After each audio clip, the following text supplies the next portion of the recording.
A British record bid is expected from Liverpool to Newcastle for the signing of Alexander Isak. When? Well, 24 hours, the next 48 hours, but it is reported to be coming very, very soon indeed. The biggest transfer in the history of English and Premier League football. Plus, Eze, I nearly said Hugo Ekitike. I meant Eze has told friends and family that he will be joining Arsenal Football Club this summer. We're taking your calls. We're taking your opinions on both those stories. Plus, I'm telling you now why I think that Ollie Watkins to Man United has already started to advance. But make sure like buttons have been hit. Make sure you're subscribing. A big shout out to our title sponsors today, Magic Mind. This is the Done Deal Show. Let's do it.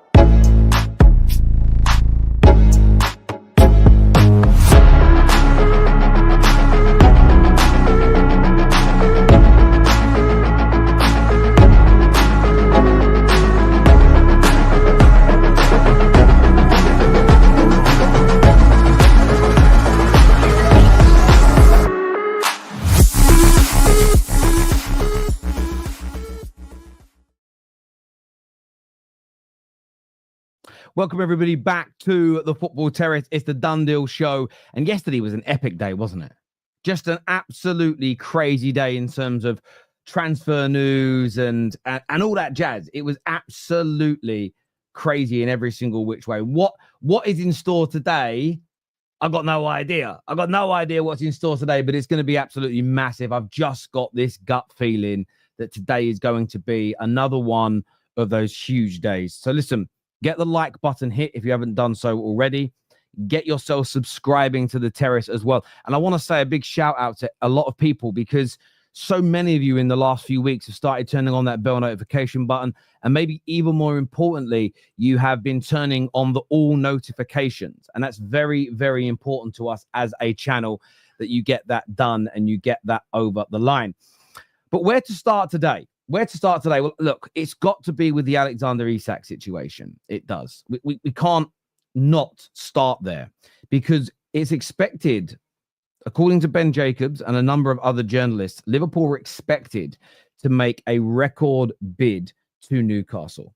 Now, there's already been, and this element I'm about to talk to you about is very, very important. There's already been contact about 10 to 12 days ago between the two clubs. We all saw this. Fabrizio said it was the beginning of the saga. Then Liverpool went and signed Ekitike, and we all felt that that was it. The deal was done. Nothing more would happen. It wouldn't progress. But it, of course, has done. And at that time, Liverpool made Newcastle aware that they would pay a fee of around 120 million pounds. Now, Newcastle rebuffed that and just said, we're not looking to sell him. They didn't say he's not for sale. They didn't say 100% we guarantee it won't happen. They just said right now we're not looking to sell him. Interestingly, when you kind of break that down and look at it, Liverpool have gone away, gone and got some business done, and now they're back at the door. We already know that at the moment, the preference, the priority of Alexander Isak is to join Liverpool.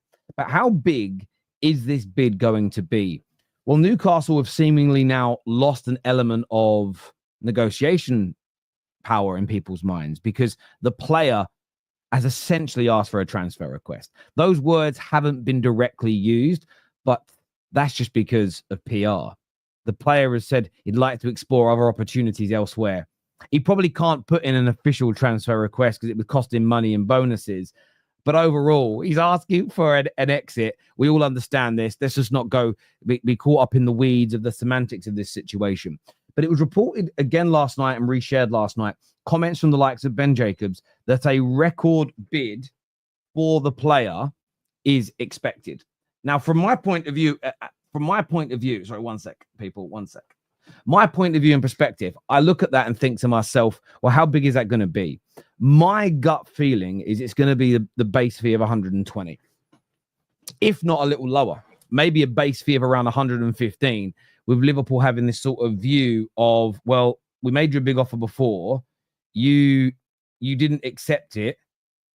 Now this is what we're going to offer, 115. That's going to, I think, will be the opening gambit. It may not necessarily be the first bid gets accepted and things get closed down. I've got a feeling it'll be around about 115 million. But a record-breaking bid is expected from Liverpool. in the next 24 to 48 hours, according to a number of sources. And I've seen a lot of bitterness online in relation to this as well. I've seen a lot of people that are kind of angry at Liverpool, annoyed at Liverpool, talking about them ruining football. Liverpool fans online are responding with net spend nonsense. I nearly tweeted at some big Liverpool journalist today, and I was like, you know what? I cannot even be asked for the response of, what do you mean net spend's not real? I honestly can't lower myself to that level of football conversation anymore. If people want to believe that that's the case, if people want to believe that, if people want to believe that net spend is real, I'm honestly at a stage in my life where I've just got to say, fair enough. I'm just at a stage in my life where I have to go, okay, if you want to believe in tooth fairies, if you want to believe as a grown man in Santa Claus, if you still look out your window on Easter morning hoping that the Easter bunny has been, I think I've just got to come to grips with the fact that grown men believe in fairy tales. And I just think I need to be more mature and say, fair enough. If you want to believe that, you believe it, go live your life. I really do think that's something that I've got to now do. I really do think I've got to be better and more grown up in that regard. I do. So that's on me. But look, people can keep digging out Liverpool all they want, but in the cold, hard light of day, they're able to get this business done because they're a brilliantly run club. They don't have any major financial difficulties, and that's the benefits. That's the fruit that you yield from doing that. I'm just updating the title here for a minute, people. Just bear with me 1 second, because there was some breaking news just before I went live that I didn't see.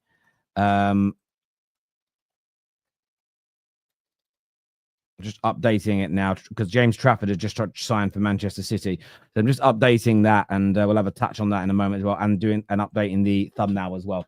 That is done. I've just noticed another little mistake in my title, but I'll change that in a second. So yeah, Terry loves the Easter bunny. Yeah, maybe. I just don't. Yeah, Sean's got it right here when it comes to Liverpool. He says the salt is crazy. I can't lie. After telling us for months that it's not possible, not even Newcastle fans, by the way, I get this perspective. Get this perspective. It's other rivals. Well, this is the one thing people often say to me. I'm Terry. You know, you glazed rivals. You know, you just go around praising rivals. You know, that's what you do. But from my point of view and perspective, it's like, no, I just accept that things are possible.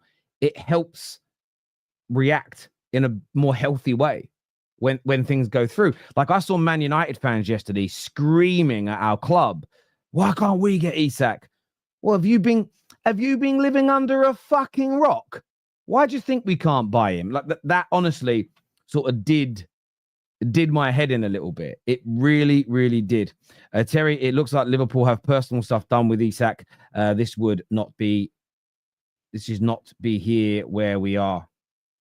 Yeah, I think they have got personal. I think they've got an outline of personal terms agreed. I think that's absolutely right. I think there'll be an outline of personal terms, almost no doubt about that whatsoever, because he's basically picking them as a preference. I think if he was open to multiple other clubs, would Arsenal have executed the Gyokeres deal? Maybe not. You get where I'm coming from? I think that, by the way, Liverpool are massively attractive. He might have picked Liverpool over everybody else anyway. He may have already done that. But I get a feeling that you can go back as early as around April when there were stories that Liverpool's camp had reached out to Isak and there was an outlier of agreement on personal terms. The problem is too many people wanted to shut that story down. And I think when the dust settles and we can see the wood through the trees, I believe we're going to see that those things were done well ahead of time. I truly believe that. And the thing is, I'm not even digging. A lot of people yesterday went in on Newcastle. I'm not going in on, like, I sort of look at it along the lines of, you don't even need to but what was I even saying? I read a comment and then my mind just went blank. Newcastle. Yeah, a lot of people were digging out Newcastle yesterday. I'm not attacking Newcastle. All I said to Newcastle fans all along, go back and watch the streams, is be prepared that this could really happen. Someone said to me yesterday, "Oh, Terry, you really know transfers well, don't you?" I don't think I know them. I don't think I know them any better than your average bear. The difference is I'm just open-minded to things happening, as opposed to, like, I saw a lot of Arsenal fans in January. Zubimendi, PR, won't happen. Gyokeres, when it was tweeted about in March by Ornstein, bullshit, fraudster, not happening. Pornstein, brown envelope, never going to happen. Lies. I think sometimes in life being cynical is very important and safe for your mind. I sometimes think being overly cynical can lead to depression. I genuinely mean this. I just can't put myself in that space. I like to be open-minded to things happening. I like to be objective. It makes it a lot easier when things go wrong. And in the football world, lots go wrong for us as fans because we're not directly in control of anything that goes on at our clubs. And I often think we forget that. In my own work, I can be far more positive or pessimistic depending upon the situation because I'm in control. If I know I can't deliver something, I know I can't achieve something, I might be quite pessimistic about it because I know what I'm capable of. When you're sort of on the outside looking in, I really think it's healthy to have an open mind, but that's personally just for me. Do me a big favor though and hit that like button if you haven't done so already and get yourselves subscribing. I want to have a quick minute or so just to talk to yourselves though about these bad boys here, which is Magic Mind. Now, yes, they're sponsoring a couple of our shows, but when they reached out to me about 7 or 8 months ago, I'd heard about them already actually on the Joe Rogan podcast. And I was desperate to try them. And it was a little bit of quirk of fate, really, that they reached out. They said, we're going to send you a few sample boxes. Give it a try. And you know what? You get sent a lot of these things. And I've been on a bit of a health kick this year. Gym regularly, eating better, alcohol consumption cut down. And mainly, physically, I was in good. I was healthy. But it was my mind. I weren't sleeping great. I found it hard to concentrate. And I was getting really anxious all the time. And you'll know about my health past with the cardiophobia and the chest pains and stuff. But they sent me Magic Mind. And you always get reached out to by companies like this. And it's this element of, oh, we release stress and it's healthy, et cetera, et cetera. And I've tried loads and nothing, it felt like I was drinking some orange squash. It didn't do anything. But Magic Mind is different, okay? And this stuff here, and I haven't actually taken one this morning because I was really, really busy. It helps you keep a sharper mind. It lowers stress, and it gives you what they call calm energy, and it makes a lot of sense. It basically enables your body. It's a really good... I can't say it like a scientist, so I'm just going to say it like a normal person. Say you eat in the morning, you have a cup of coffee in the morning. It spreads the energy release over the course of the day. That's how it keeps you calm. That's how it keeps you focused. That's how it stops your mind from clogging up. You don't get this early afternoon sort of dump of energy. I take at least 2 to 3 of these a day. It does help me get through my streams. It's actually my morning one I'm going to be taking right here with you all. It tastes nice. They're nutritious, full of multivitamins and minerals. Now, I can get you a 50% discount if you click on the link in our description below. It takes you through to the website that you can see on the screen here, so go and check it out. But the beauty of Magic Mind, and what I absolutely love about Magic Mind, is that they give you a 100-day money-back guarantee. So I use this. I take this every single day. I do, and this is my favorite one, is the Max Strength. It's got a bit more caffeine in it. So good, so great. It's brilliant. But if you take it and you find that it doesn't help you, if you take it and you find that it's not improving your sleep, your mood, your stress and anxiety levels, keeping you focused at work, they'll give you all your money back. So essentially, yes, I can get you 50% off, but you can try it for free. And if it doesn't work, you can get your money back. But my view, I haven't turned back now. 7, 8 months I've been drinking this and taking this 1 in the morning, just before I walk the dog normally. I actually forgot today because I rushed out because I'm taking the kids bowling, but I'm having one now. I'm not going to take the Max Strength now, though it's too late in the day. I normally do that first thing. But go check out Magic Mind. The link's in our description or live chat, or you can scan the QR code in the bottom corner on the screen. For me, it's been a game changer in my physical and mental health, and I want you to go check it out yourselves and see whether it gives you the same benefits that I personally have seen. So go check it out right about now. And someone here says, just eat healthy and exercise. Do you know what? I'm going to say this. You are right. I'm eating healthier. I'm drinking. I bought myself one of these, right? So I can see how much water I'm drinking each day. Game changers. But at the end of the day, we live normal lives. And there are days where you might not be able to get to the gym. You still have to work. You still need energy. You can't always eat. You know, you might be on the go and think, oh, I need something to give me that little boost of energy. I want it to be nutritious. I don't want it to be a can of, I'm not going to say it because you can get in trouble, but I don't want it to be a can of fizzy drink or an energy drink that's full of crap. You can take a shot of this and it gives you a nice little boost. So for me, it's like a snack alongside the healthy eating and sleep. And by the way, go onto their website. They advocate the same thing. You can't just take 3 of these a day and you'll feel great. You've got to exercise. You've got to eat well as well if you want to get to your optimum best. But at the same time, we all need snacks. We all need a little pick-me-up. We all go, oh, I'm going to have a cup of tea. Need a bit of fluid, need a bit of caffeine inside us. This stuff is so much better for you. So go and check it out. Click on the link in the description or scan that QR code and go and get that done. Now, I want to talk about Arsenal now, because we spoke about this on the Straight Facts yesterday. And Straight Facts, I love my, Top 6. And I love my shows. I really love the shows that we do. What I always say, though, when it comes to these conversations and these shows is that everybody's got their own agenda. And it's not always you, the viewer's agenda. It was stated by some sources close to Eze yesterday that Eze has told his nearest and dearest, his friends and family, that he will join Arsenal Football Club this summer. I'm just going to go and try and find the quote. I must have bookmarked it. If I didn't, I'm just going to go and search for it now. If I just search Eze family, I bet I'll be able to find it. Yeah, it came out yesterday. It says, apparently, Eze has told family and friends he will join Arsenal this summer, and is expected to join in the coming days and weeks. Of course, we know that Fabrizio Romano has said that Arsenal are not done. We know that they've been looking at him. We know they've been courting him. We know that that's where he wants to go. Yes, that was put out in the news yesterday by by a number of different sources. I'm just reading it again here. But he says he's told friends and family that he will be joining Arsenal Football Club this summer. And I want to know what Arsenal fans think and feel about that. Do you think this is a deal that's going to escalate quickly? Do you think this is a deal that's going to drag until you potentially sell people?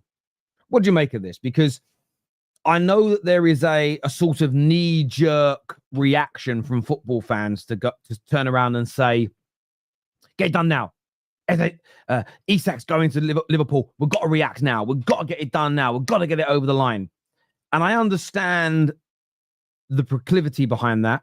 I understand the desire. I understand the sort of desperation is maybe a right word in some people. The need to look busy, the need to appear, oh, we're serious. We're serious. The need to, do you know what I mean? And you get this a lot now in the football world from fans, where they want, it's more about how you look than what you're actually doing. For instance, signing players really quickly for too much money is seen by being serious to some people, where I actually think rushing in and overpaying or getting bad terms on a deal, I don't think that is necessarily being serious. Not signing the right talent is not being serious, but doing bad deals financially, bad deals from a professional perspective, I think it's terrible work. I think it doesn't make you look good at all. I've even seen Man United fans in the last few days say, bring back Woodward for a few days so we can land Isak. Yeah, this is why I've also decided I'm not debating most Man United fans about the problems at Man United, because they're as thick as two short planks. They honestly don't understand why we were broken. And by the way, Woodward could pull off that deal, because Woodward would turn up to Isak and go, we want you to come to United. No, I'm going to join Liverpool. What are they paying you? Oh, they give me 300 grand a week. I'm going Liverpool. 650 grand a week. And some players would go, oh, yeah, all right, I'll take the money. But within a month of being here, they'll realize it was a mistake and we're back to square one. Some people, Woodward doing that is being serious. I think it's being a fucking joke. I think it's behaving like a clown. And if I was operating a business, if KJ was trying to find a new presenter for me for the Football Terrace, and I said, we'll pay them, I don't know, £50 a show, right? And KJ went, I found this guy, but he's already accepted a role with DR Sport. What are they paying him? DR Sport Offered him £75 a show. Oh, okay. But I got him, Tel. I got him for you. Oh, brilliant. What deal did you offer him? I offered him £500 a show. I'm sacking KJ. Right? We ain't got the budget for that. It will kill us. You know? And I think for me, it's KJ's not getting sacked, by the way. It's a hypothetical before anybody cries. For me, that isn't behaving right. So I look at this situation with Eze and I look at it with Arsenal. And from my point of view and from my perspective, I look at it and think to myself that Arsenal have got to get the right deal done. I understand, and there is a happy medium and a balance here because preseason games have begun. You want the players in, right? You want them there. That being said, Liverpool's two main new attackers, they've played 2 preseason games and neither have kicked a ball. Ekitike might play on this third one. Isak could still take 2 or 3 more weeks. This is normal at this point of view. And Arsenal have got to get the right deal done. My gut feeling is I still think they'll get this deal over the line. There was a few stories the other day that sort of said that Arsenal would kind of call their talks and call their interest. None of that, as far as I've seen, if I've missed the stories, please send them in to me because I don't read everything. Nothing from the major journalists connected to Arsenal saying they've walked away from the situation with Eze. We'll be getting an update later on today from Ben Jacobs around 6 p.m. We're live with Ben Jacobs. I'm sure we're going to be talking about that deal. But look, he's telling friends and family this. I think it's a case of, look, Eze, we want you. I think personal terms are no problem. We're just going to work on the best deal possible for ourselves. And Crystal Palace, this is also, you'll get this from certain Arsenal fans. You'll get titles on videos, titles on TikToks, tweets going out. Where's this guy? Where's that guy? What's happening? At the end of the day, these individuals don't care anything about the business and how they operate. They'll be the same people that go, oh my God, look how Liverpool move, man. They're an absolute machine. I want to be like that.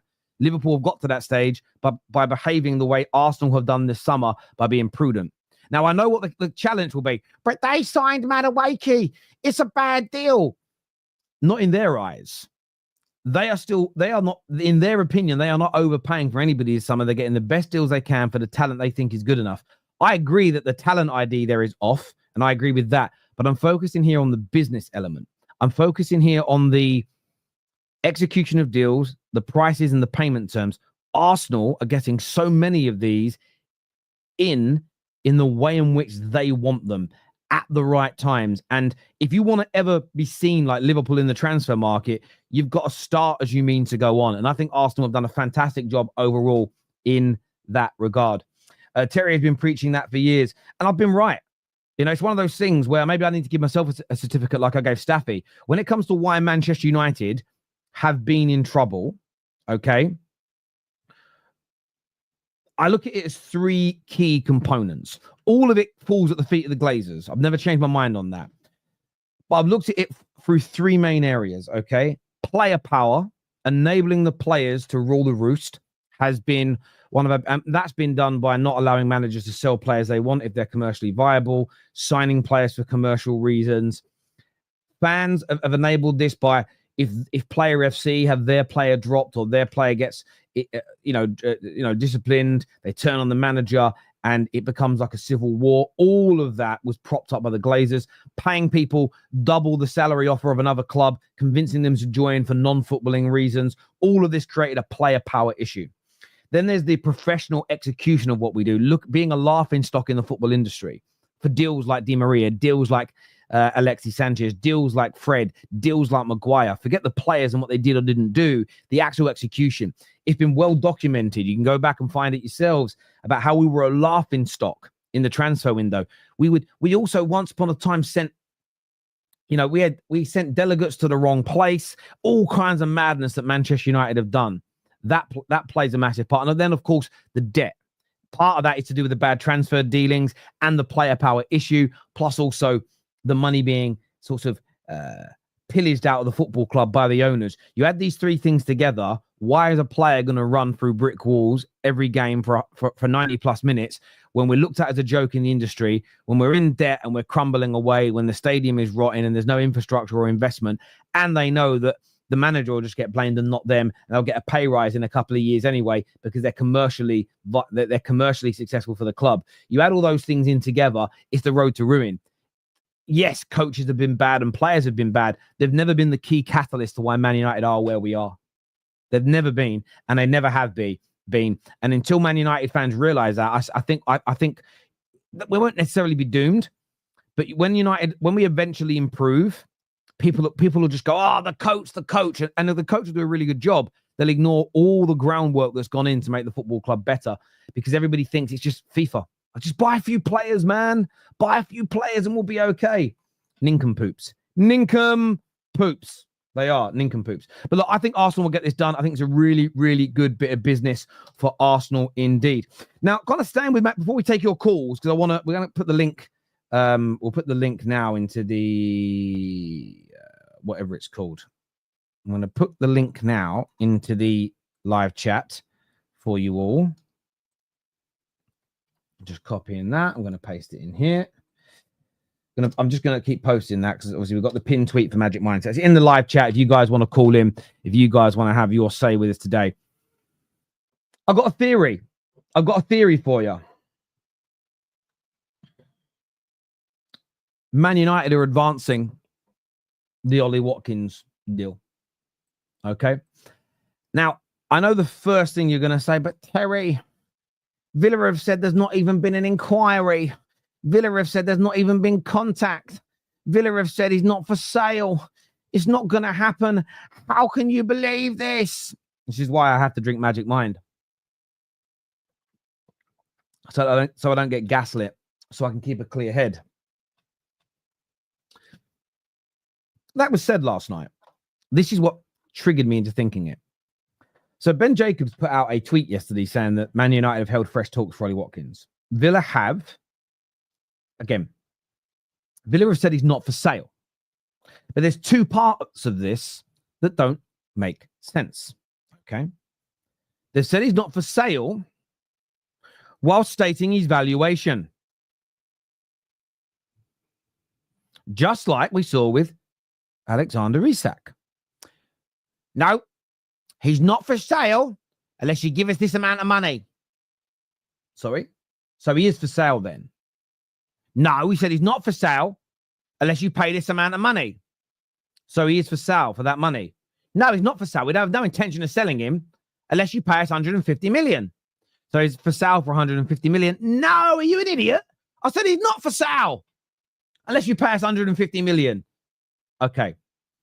So Villa have said the same thing here to Manchester United. Okay. He's not for sale, but we value him at 60 million. All right. So he is for sale then at 60 million. So that's the first thing we all know as football fans. Oh, Terry, you can't get him. It's not moving forward. They said he's not for sale. They've said he's for sale at 60 million. They didn't use those words. That's because you're stupid. That's because you're a toaster person. They have said it. Why would they tell us his valuation if they're not going to sell him? Come on now. Use your brains. Some people, honestly, my dad used to say this to me when I was a kid. If somebody was stupid, he'd go, if he had a brain, it'd be dangerous, right? And there's a truth in this. Then what happened, which I thought was even more intriguing on this deal, was somebody, a big Villa account, because Villa fans are a little bit like Newcastle fans. They don't like it when you talk about their players. They love it when they're linked to other people's players, but talk about their players and they get very, very, very, very mad. Very, very mad indeed. This big Villa account said, Villa have said there's been no contact. Ben Jacobs with this reply said, bit odd. Bit odd.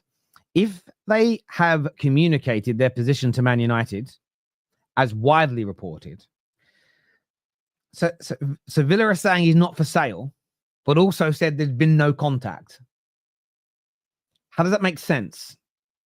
So let's just give you a real life example. KJ's wife says to him, the lovely Kai says to him, did you ask Terry to get Friday off work? And KJ says, he's told me no, but I haven't made contact with him yet. She's going to go, are you stupid? How can he have told you no if you haven't made contact? How can Villa tell Manchester United that he's not for sale if there's been no contact? Can somebody tell me how that's done? And whether it's direct or via an intermediary, you know I don't give a fuck. It's the same thing. So if there's no contact, how can they say he's not for sale? How? I'm waiting in the comment section. Someone's got to tell me how that's plausible, how that is possible, how that is doable. Come on. How is that possible? How is that plausible? How is that doable? Tell me now. Tell me now. I need to know. I need to know, and I need to understand, because I don't get it. Because I don't get it. Because they watch the news. All right, okay. Yeah, if you believe it's because they follow Twitter, no. They have briefed the media. They've told Man United no. This is all, again, similar to Newcastle with Liverpool. It's there. The reason why I think it's advancing is because of this hard sort of no. Where I'll believe he's not for sale is if somebody official makes a statement. I'm not talking like what Brentford did with Mbeumo. Mbeumo, I'll be happy to be here next year. We've got to get the right deal for the club. I mean, quite literally, the way Dortmund shut down the Sancho deal in the first summer we tried to get him. We're not selling him. He won't be leaving. In fairness, what he said is we set an asking price. It wasn't met by a certain date, so it ain't happening. He was so forthright, it never happened. Then I'll sort of believe it. But it is moving forward, in my personal opinion. Doesn't mean United are going to advance it, land him. I think, just a prediction, what I think we see next is similar to Isak, and that is the player is going to ask Villa if he's allowed to explore opportunities elsewhere. That's what I think is going to happen. My personal gut feeling is that is the way this deal is going to go.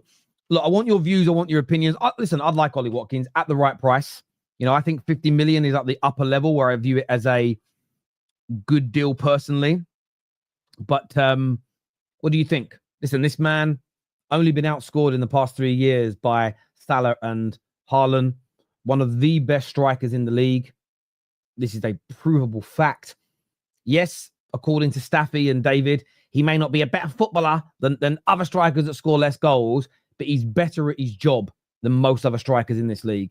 He'll come to Man United. He'll score us loads of goals for the next 2 or 3 years. He'll help paper over squad cracks. He'll help paper over the fact our midfield won't be perfect, our defense won't be perfect, our fullbacks won't be perfect, but it'll help win us more games. So for me, at the right price, if that's the route we're going to go down, I'm behind it. I'm behind it, considering we've missed out on our two main targets, in my view and opinion. Very good striker, raises our levels. I'll get behind the deal at the right price. And of course, if he comes in, I'll support him. And I want him to work. I'm going to support him. I'm going to hope that it works. I'm going to back him.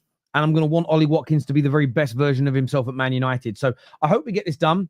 I hope we get this over the line. I hope we're able to pull this deal off because, listen, we need it. We need it. We absolutely need it. You know, we absolutely need it in every single which way. Let's do a few of your comments that are coming through here. We've got a few super chats. And then we're going to speak City because City have just dropped a big bomb.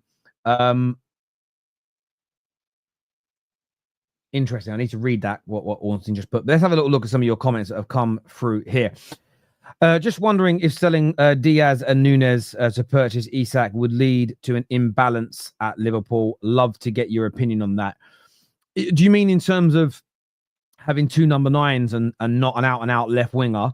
There's a potential for it. That being said, both Isak and more so Ekitike are very comfortable in those positions. They wouldn't be touchline, but I think you can make it work. You've also got two fullbacks in Gyokeres and Robertson that can hug that touchline. There's also a rumor, and I don't know if it's been seen yet in pre-season, but there's a rumor they might go 3 at the back at some point, Liverpool. A rumor, which then means your width is going to come from the fullbacks anyway. So this is the other side of this conversation that could happen. I mean, I don't know if they would go 3 at the back, because what does that mean for Salah? But that may be more of a longer term plan. Maybe the longer term plan for when Salah leaves is to go 3 at the back, wing backs, 2 in midfield, Averts in a 10, and Ekitike and Isak playing together. Maybe there is a short-term plan of how they're going to play while Salah's still in the peak of his powers, and a longer term plan, how they're going to play in the future. Who knows? But I think the squad has got such a high level of technical ability. I don't think it's something they're overly concerned about, if I'm being honest with you. Gakpo plays off the left as well. So for me, I wouldn't be too worried about that personally. Man United asked Newcastle about Isak, to which they replied, he is fine. Thank you for asking. Isak, then Guehi, then Rodrigo, if we can bring in another centre-back. Yeah, listen, another centre-back coming in. If they get Rodrigo, if they get Rodrigo as well, a lot of what we said just changes. It's on paper, it'll be the greatest transfer window a Premier League club's ever had, in my opinion, which is sobering to say the least. This here from Sally, who says, if Liverpool signed Isak, Arsenal should sign Eze and sell players to fund Rodrigo. No, I do think they've got to react. They shouldn't knee-jerk and overpay. They shouldn't knee-jerk and just do something for fans to go, we're serious. I don't think you should pander to your fans in that way. I think when you start pandering in that regard, it's like a dad who's like, oh, I need my kids to love me. I'm going to buy McDonald's every day. In the long term, you're killing your kids. In the longer term, you're making your kids unhealthy. It's okay, in my view. Listen, treat here and there. You know what? Get some fish and chips tonight. Do you know what? I'll treat you to a Happy Meal every now and then. But a really good parent, and I don't care if this offends people, more fruit, more veg, more roughage, more eggs, lots of water. I bought one of these. My kids loved it, right? So I got my kids like kid versions. So they're just sitting there drinking water all day because daddy is, right? And that's an example thing. So yeah, just like, oh, I'm gonna give the fans what they want because it'll make them. And that's why Woodward still has fans, by the way, because Woodward would go out, do the big one on players we didn't need, that weren't right for us, that didn't want to join us, ruin the squad harmony, right? And then people would go, it's the coach's fault. No, it was their fucking fault for bad planning. But again, it's surface level. Do you know what I'm saying? It's surface level. You spoil your kids, you make them unhealthy, you never discipline them, they become really bad, they get arrested. There's a kid on my estate that was like that. And every time he got arrested, all his mummy would do is blame the police. And I was like, nah. I was like, listen, Trish. I was like, listen, I'm not trying to back him here. We all saw him steal the TV. He was running down the street with it. We can't, do you know what I mean?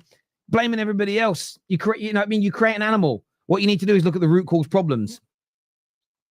Too much McDonald's. Terry, it's not about net spend. Liverpool spending since 2019 to 2025 was not even in the top 10. Go look at the transfer market, look at arrivals. Oh, listen, I know Liverpool haven't spent massively, and that's why they're able to spend now. That's also when people go, I want to act like Liverpool. Well, that means no spending for a whole summer. Like, do you want the whole thing? Again, people want snippets, don't they? People want the I always tell this story. I had a job, and there's a young lady that worked for me. I say young lady, we're the same age. And she was just always depressed at work. And one day we're in a one-to-one, and I'm going to change her name. And I just said to her, Maria. I said, yeah. I said, why are you always so fucking moody? I didn't swear. I said, so moody. And she said, well, I'm just annoyed. Why? Me and you have worked in the bank the same amount of time. I said, yes. You've got a more senior job. I went, I know. So-and-so just made MD. He's a year younger than me, and he's been in the bank 2 years less. And I was like, yeah, I know. I said, but you don't like coming in early. You never want to do overtime. You literally get the bare minimum done every day because there's a target to like getting 3 complaints closed per day. That was the expected minimum. You do 3 a day. Sometimes I do 4. I said, yes. I said, but the people you're seeing get promotions are banging out 5, 6, 7. They're high performers. You're not willing to do the hard yards to get the rewards they've got. So and I remember just looking at her, and she couldn't grasp it. But I do the same hours. I work every day. It's like, no, but not everything's the same. You're doing the bare minimum for 8 hours a day. You're rarely going to get the same reward and promotions that someone doing maybe an extra hour a day, comes in early. Oh, you know what? I know we're behind on complaints. I'm going to come in on my day off and help smash them out. They're going to get bigger bonuses for doing more numbers. And then senior leadership go, well, that's someone who's dedicated. That's someone and it doesn't matter whether they're doing it for the company or themselves. The benefit to the organization is there. And that's how I sort of view these things. Man United fans, I want to be like Liverpool. Then don't moan about long, hard negotiations. That's how they've got to this point. Don't moan about cost cutting. That's how Liverpool got to this point. You know what I'm saying? Do you know what Liverpool would never do? They would never see their revenue increase by 100 million and increase their staffing levels by 200 million a year. They wouldn't do it. They wouldn't do it in the first place. We never look at the root cause problems at Man United for anything. Everything is surface level bullshit. Bullshit. I don't know where that film's from. I think it might be from How to Lose a Man in 10 Days. But anyway, no, it's not. It's from Forgetting Sarah Marshall. I love that film. But it's just bullshit. We always look at the surface level symptoms and not the root cause problems. So if you want to be like Liverpool, you got to take it all, right? You can't have a little bit of this and a little bit of that and a little way. Have it all or nothing. No one wants that. Everyone told Liverpool fans to feel how to feel about Trent. Yeah. Followed your channel for years. Only one I'm signed up to. Thank you, Whackers. I appreciate that, bruv. Make sure you're hitting the like button and make sure you are subscribing. Thank you. Drunk Vigo here says, this is amazing waffle. That is code for Terry's absolutely right. It's making me cry about my own life, and I'm just going to call it waffle. Make your bed, my friend. At least start by making your own bed, okay? And trust me, you feel better about life. Why don't fans see the difference, the different games and different tactics? I don't know what you mean. Oh, different games, you can use different tactics. That's also it as well. One thing I've spoken about for 8 or 9 years on socials. And again, it's one of the reasons why I think Sky would never have me on, because I think I'd end up shutting down all their agendas if they actually put me on in front of their audience. Name Liverpool's best 11. They don't have to have one. It's such a surface level, childish, elementary debate. What, they do it on Saturday socials. Put Liverpool's best 11 on screen. Who are they playing, home or away? What competition?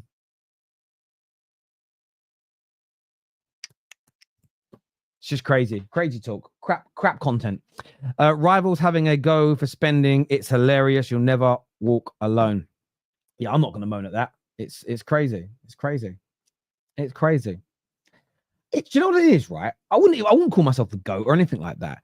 It's just content has evolved in the 10 years we've been doing it. I had those conversations, and then the more you move forward, and do you know what? It was Liverpool that triggered that in my mind. Liverpool. When I read a stat, the best 11 at Liverpool in the peak Klopp era, right, it was when you had the Firmino, Wijnaldum, Hendo midfield, the front three we all know. We all knew that 11. You could all sit, we could all name their best 11. And this stat came out that in their previous 90 games, that 11 had only started together about 9 times. And it was an epiphany moment where I went, well, that stops all the debates about best 11s, doesn't it? Pep Guardiola in the modern day world. How often did you see, God, Gundogan's been the star man this year?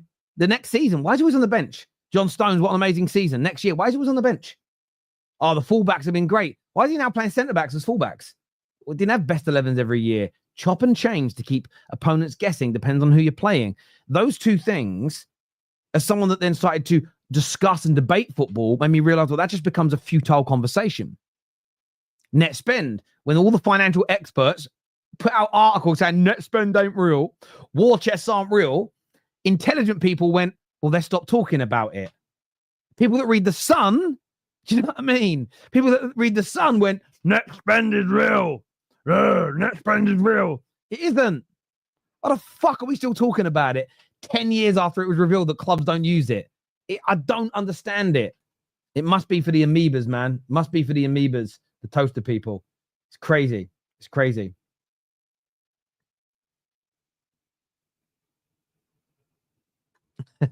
Terry, how is this your horse?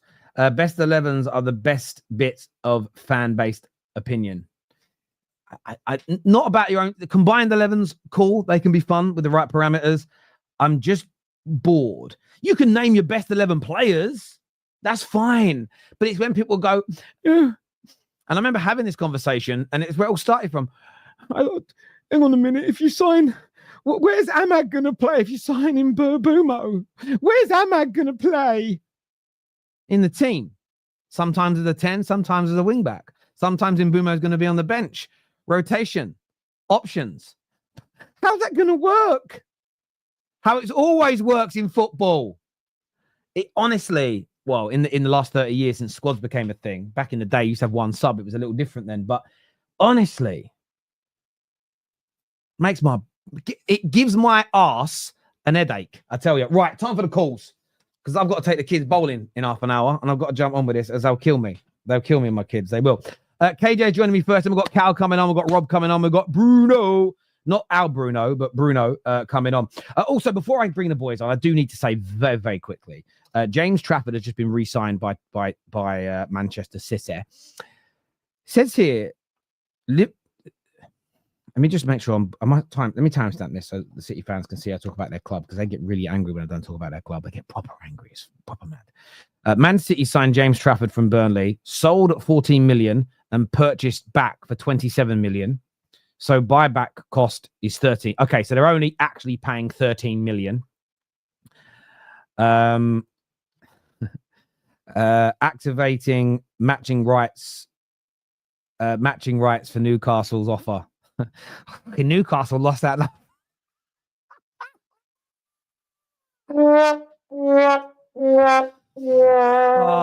Listen, man, my club is shit, bruv. My club has been shit for years. My summer isn't the best, but I'm so... Oh, it's better than Newcastle's, isn't it? Oh, my days. But yeah, James Trafford, listen, I am going to say this now, and I don't often do the hyperbole. If Ederson leaves and this is their number one goalkeeper next season, they're not winning the league. He isn't good enough. If this is the new backup goalkeeper and they then go and sign Donnarumma, which is rumoured, or Costa, a different conversation. James Trafford, for me, is just not of the level. Good backup goalkeeper, in my personal opinion. Is that news I'm reading true? Oh, wow. Ornstein's only just tweeted now that there's a total agreement with Sporting Lisbon. That's mad that he's left it like 3 days. He's going to wear the number 14 shirt, Gyokeres. He's going to wear number 14. That's mad. Well, it's great. I kind of like that from him. Like, that's an iconic shirt to pick up as a striker. Believes in himself. KJ's with me now. What you saying, brother? You're chatting was, bruv. Okay, listen. James Trafford, huh? Oh, James Trafford. Oh, you must like him. Is he one of your boys? James Trafford is a better shot stopper than Ederson. Like, it is a simple fact, right? Now, will he be as good with his feet? No, probably not. Ederson's probably the best in the world as a goalkeeper with the ball at his feet. Mm-hmm. But as a goalkeeper, I reckon James Trafford will do a better job than Ederson in terms of keeping the ball out of the net when he needs to, you know? And I don't think Man City are going to miss that much without Ederson. I just don't think he's as good as a goalkeeper than what his ability and his hype with the ball makes him out to be. He's a great whack him in midfield, he'd probably be better than most of the midfielders. Heck, I would take Ederson in our midfield because you probably can pass the ball better than most of our midfielders. Lovely. But as a job as a goalkeeper, we're keeping the ball out the net. This Ederson guy gets away with murder because he plays for Manchester City. So can I ask you a question here? Overall, right? Yeah. Who's the better keeper, James Trafford or Ederson? Who's going to do a better job for Man City? James Trafford. I think I just think he's going to be a better goalkeeper than Ederson. I know you had about that discussion about what you call it. What equals better is a player making a bigger impact in that role, in the roles. So if I think James Trafford is going to do a bigger impact than Ederson, I have to say he's a better goalkeeper.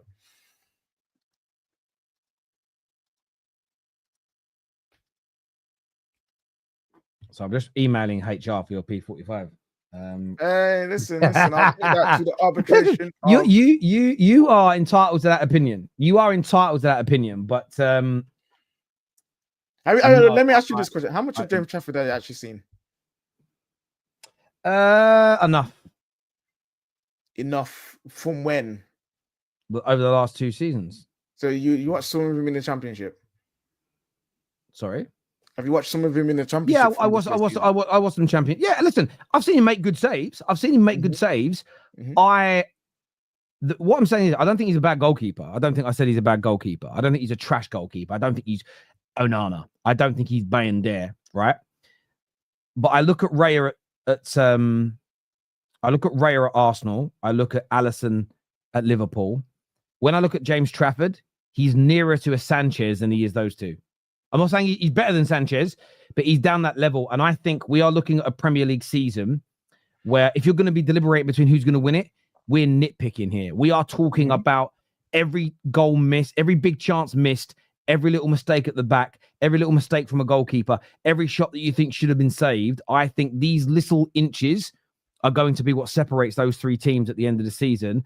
And I think James Trafford is a good goalkeeper. I think what they need is an elite goalkeeper, and I wouldn't put him into the elite category. He may be better than Ederson now. I think that's a fair argument, but I think they've got to go out and try and sign one of the best goalkeepers in the world to genuinely stop Liverpool and or Arsenal finishing ahead of them or winning the league next year. That's my only point. Fair enough. Fair enough. If you want to think this should sound better, then that's it, then your opinion. But in terms of Ederson, you know my feelings on Ederson. Well, yeah, and that's a different conversation. And I know you never liked Ederson, so I can get on board. I can get on board with that. Let's take some more calls here. A few people asking for the link. I've just whacked the link back in the live chat again, people. That is done. That's there for you. Kane was backstage, a Newcastle fan, but he's just gone. He said, sorry, I can't stay. I've just got to cry again. I've got to cry again, haven't they? These Newcastle fans. Rob, an Arsenal fan's here with us. What are you saying, Rob? You're on mute, my brother. Classic. What a mad week. I mean, I've obviously just seen the news about Gyokeres taking the 14, which that takes some stones, I think, like to come in and I mean, this is a question, I guess, would be, has there been a better glow up of going from Eddie Nketiah 14 to Gyokeres 14? I'm not sure there has been, but yeah, that's an exciting. That's really exciting for next season. And as it goes for like the Isak stuff, Liverpool are serious. Like I think if they do get Isak, I'm hoping that opens the door for Arsenal to have a clearer run at Rodrigo. But knowing Arsenal, I think it'll probably be Eze or Rodrigo. I don't think we'll get both. Just being realistic, I think I've seen too many Arsenal transfer windows. But I would be like, I think I mentioned this before when I was on the call, you guys. I think if we add Eze and miss out on Rodrigo, I'm quite happy with that. I think that'll be he adds like left wing cover, but also a lot of creativity in the middle. So, Rodrigo really would excite the fans and excite me, but I think if we end up with Eze over Rodrigo, it's not the end of the world. Yeah, no, I get that. I do get where you're coming from. I think Arsenal are nowhere. I think Arsenal got two signings in them still. Whether they get both is maybe a different conversation, but I think you've still got two signings in you. I like the fact that Gyokeres has gone and taken that number 14. I like the fact that he's kind of come into Arsenal and gone, do you know what? This is the level I want to be at. I believe in myself. I think that just shows a level of such a high level of confidence. I think it shows such a belief. I think it shows such a sort of throwing down of the gauntlet. And I do think as well that Liverpool have had some amazing days in the transfer window, and they are the favourites. But I think there's also an element of people just kind of, how do I say this in the right way? It's always people talking up the league's a formality, and I think players like Gyokeres are probably sitting there going, "No, it's not. We're gonna show you more needs to be done in the window from yourselves, like Rodrigo's, like Eze's." But I think there's a lot more to come. Yeah, I think we could be set for one of the best Premier League seasons ever. Last season was a bit of a damp squib. And again, that's not a shot at Liverpool. They deserved to win the league. They were playing the best. They turned around the most amount of results. Fair play to them. But overall, the season quality just was a bit naff. And I obviously include my team in that. We were way off what we were the season before and the season before that. I think this season though, with the way the big six have been spending, we could be in for like a proper crazy. I'm really excited as well about there being like a proper striker battle.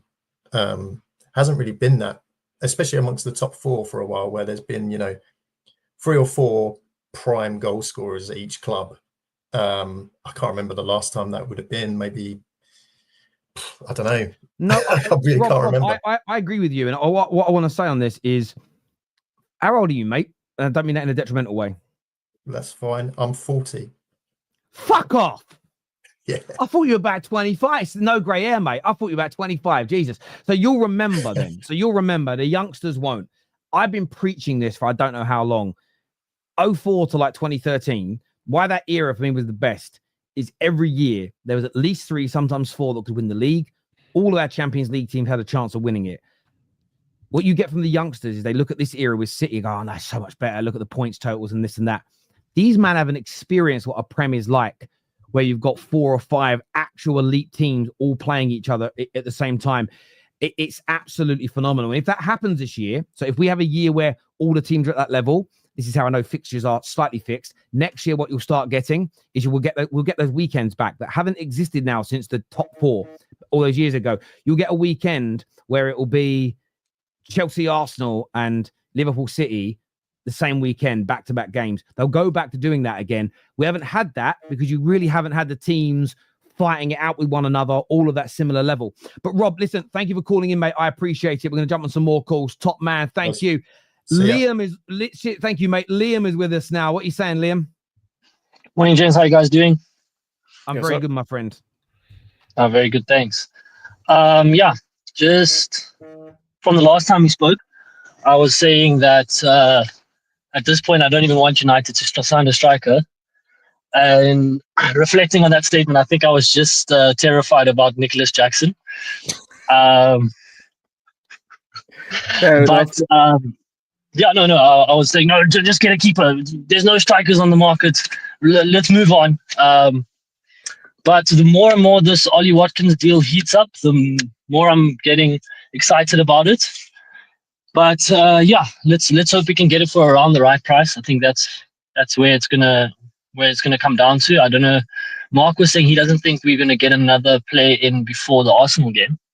That's 3 weeks. I don't know. Maybe within the tour, maybe he won't be on the tour. But I was hoping by then we would have had that deal done. I can see it not happening. This is Man United. The Glazers still do own majority of the club.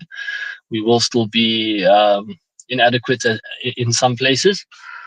But yeah, that's my thoughts on the strike at the moment. Yeah, like I agree. I was nervous about Nicholas Jackson coming to the club.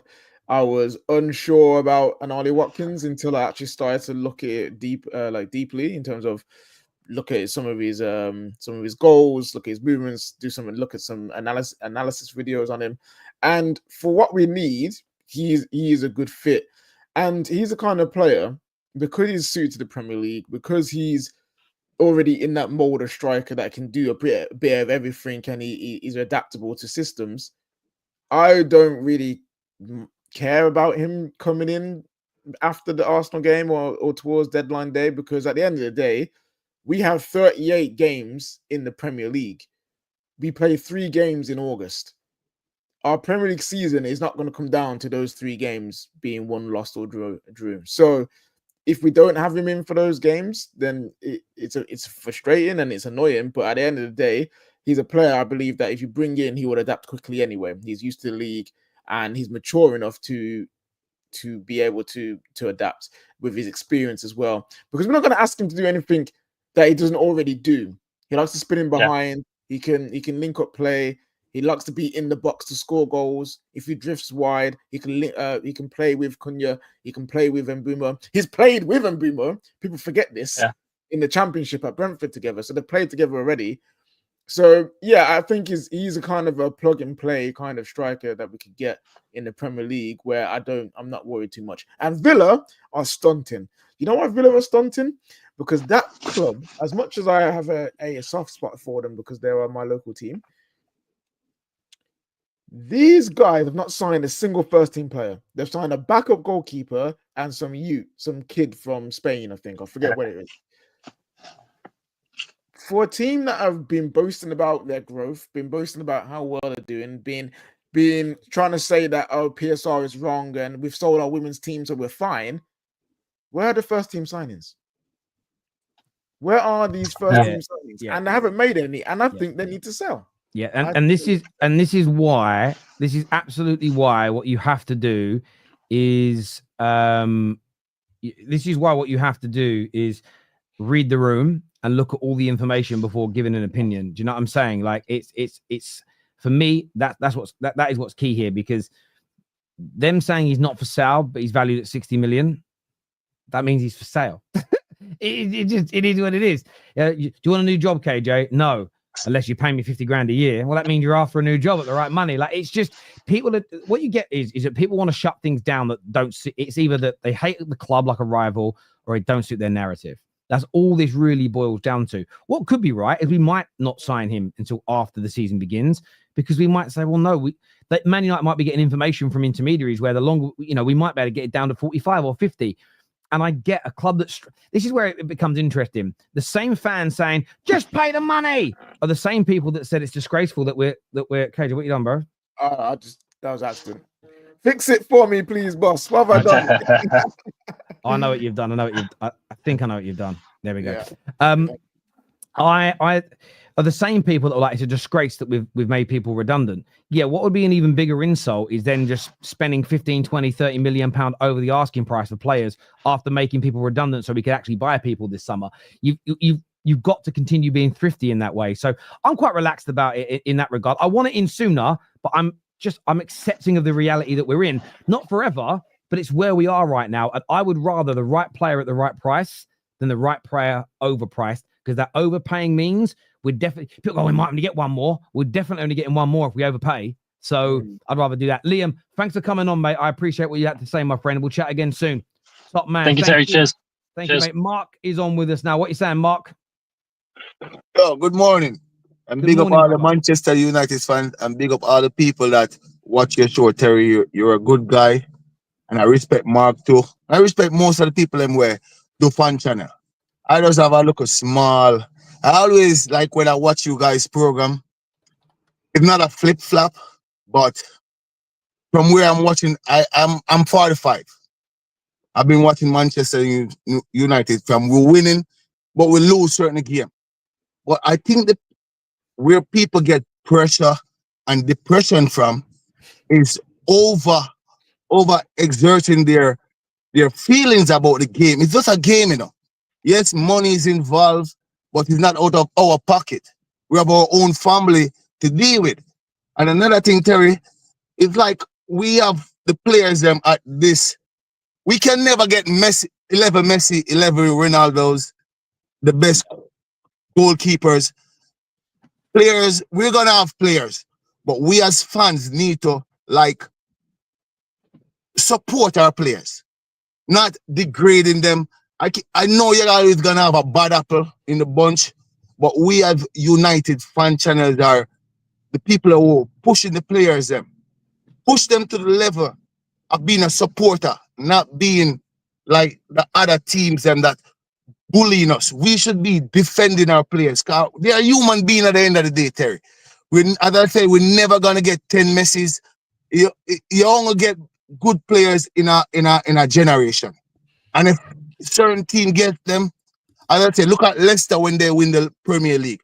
Certain time things can happen, but we has to believe in the players that we have, believe in our managers, stop firing the managers. I'm from Jamaica.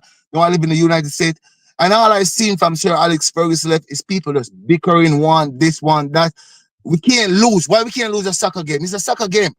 If a team come and determined to look at our team, Manchester United were always winning. And they come determined to win a game, bro. And they play good and win. It's just a game, bro. We can't go and be like, oh, these guys are shit. They didn't do nothing today. They didn't try their effort. Who tell? You never know what's in a person's mind or a person, what's going through a person's day. They're a human being, bro. We just need to support our team, support our club, support our manager, bro. support that guy, bro. I see people them all the company, oh, manager, his tactics and that.